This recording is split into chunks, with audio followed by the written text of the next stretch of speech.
Episode 3 of A Knight of the Seven Kingdoms is finally here, and it's the best episode of the season by far. The ending didn't just wrap up the story, it completely shifted the tone of the show, bringing back that dark, twisted Targaryen madness we've been missing.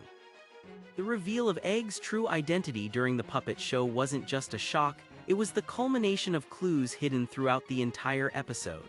And let's not forget the fortune teller's chilling predictions for Dunk and Egg, or the fact that Dunk's fate now rests on the trial of 7.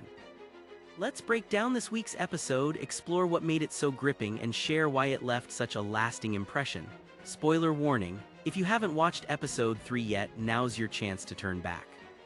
Egg's true identity this episode was all about diving deeper into Egg's mind, showing us not only how he connects with Dunk but also how different he is from his brother, Aerion Targaryen. From the very first episode, we knew Egg was running from something, but when he met Dunk, he found someone who treated him with kindness, someone who made him believe he could be more than just a runaway. He saw a future as Dunk's squire, and that hope carried him through. There was something so telling about how this episode focused on eyes. Aerion's were cold, almost empty, like he was looking through people rather than at them. Egg, though, he saw what was right in front of him. That moment in the opening scene where Egg watches Dunk sleep, eager to start the day and prepare thunder, it wasn't just about duty, it was about care. And that care extended to Thunder, the horse Aerion callously killed during the joust. Aerion saw the horse as a tool, something to be discarded, but Egg, he respected it, just like Dunk. Remember, in the last episode when Aerion's horse was spooked and Dunk was the one who calmed it, Egg mentioned how he'd always been told horses were dumb, that they only understood force. But he didn't believe that. He thought horses, like people, deserved respect, and that's exactly what Dunk gave them. It's another way Egg and Dunk are alike and another way Aerion stands apart. Then there was that quiet moment when Egg and Dunk sat overlooking Ashford. Egg talked about wanting a simple life, land, animals, peace. It was a glimpse into his soul, a hint at the weight he's been carrying. And then in the episode's climax, everything clicked.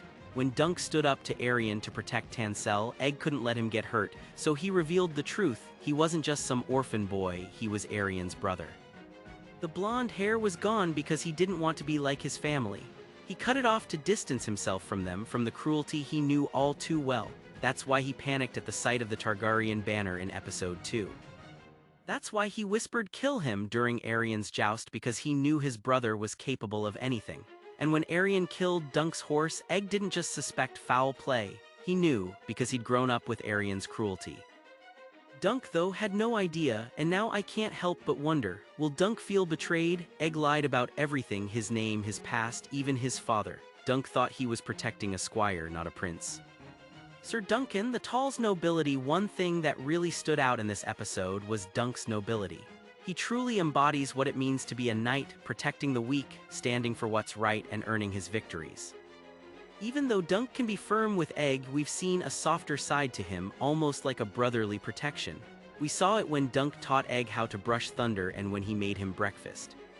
It's a stark contrast to the lack of care Egg receives from his biological brother, Aerion. Dunk's nobility shone in two key moments. First, when the Master of Games tried to rig the tournament, asking Dunk to throw the match against Lord Ashford's son. Dunk refused. He didn't want a hollow victory, he wanted to earn it. And when the Master of Games said, "Have you not earned it?" it was a reminder of how hard Dunk has worked his whole life. But for Dunk, honor matters more than an easy win. Then there was the ending. When Aerion snapped Tanselle's finger over her puppet show because no one insults House Targaryen and gets away with it, Dunk didn't hesitate. He stood up to Aerion even when it meant risking his life. That moment when Aerion asked, "Why did you throw your life away for this woman?" It wasn't just about Tanselle. It was about what Dunk stands for. Being a knight isn't about the sword or the shield, it's about doing what's right no matter the cost. The fortune teller's predictions now, if you haven't read the books, you might want to skip ahead because this part contains spoilers. The fortune teller's words were brief, but they carried the weight of fate. For Egg, she said, "You shall be king, die in a hot fire, and worms shall feast upon your ashes, and all who know you shall rejoice in your dying." We now know Egg becomes King Aegon V. But that prophecy, it's brutal. He does become king, but only after his brothers and their heirs are gone. And his death, it's tragic. He dies in the fire at Summerhall trying to bring dragons back into the world. The small folk mourn him because he fought for them, but the lords, they rejoice, because Egg's reign challenged their power and they never forgave him for it. For Dunk, the fortune was simpler. You shall know great success and be richer than a Lannister. And it's true, Dunk becomes Lord Commander of the Kingsguard, a role that brings him not just wealth but a legacy. He's remembered as one of the greatest knights in history, not for the coins in his pocket, but for the honor in his heart. My review of the episode: this was the best episode of the season. The tonal shift at the end wasn't just a twist, it was a turning point. The lighter, almost fairy tale-like vibe of the first 2 episodes is fading, and in its place we're getting the darkness and epic stakes we crave. Aerian's cold stare, his chilling "the dragon never loses, it was like coming home." What's impressive is how much weight this show packs into just 25 minutes. The story isn't overly complex, but it feels meaningful. It's a tale of good versus evil, of right versus wrong, and it's woven into every character. That final scene where Dunk stands up to Aerian, it was everything. We've been waiting to see Dunk throw hands, and when it took multiple nights to hold him back, it was a reminder of just how powerful he is, both physically and morally. The reveal of Egg's identity was handled perfectly.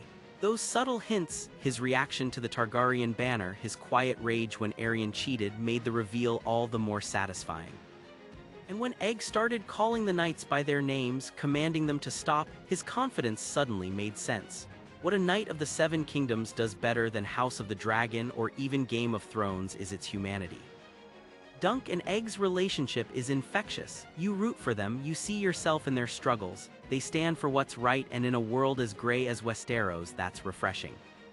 With Dunk now facing the trial of 7, we're about to see what it truly means to be a knight. And honestly, I can't wait. So there you have it, A Knight of the Seven Kingdoms Episode 3, Ending Explained. For more breakdowns, reviews, and theories, follow and subscribe to our channel, Movies and Series Reset. What did you think of this episode? Let me know in the comments. Thanks for watching, and I'll see you in the next one.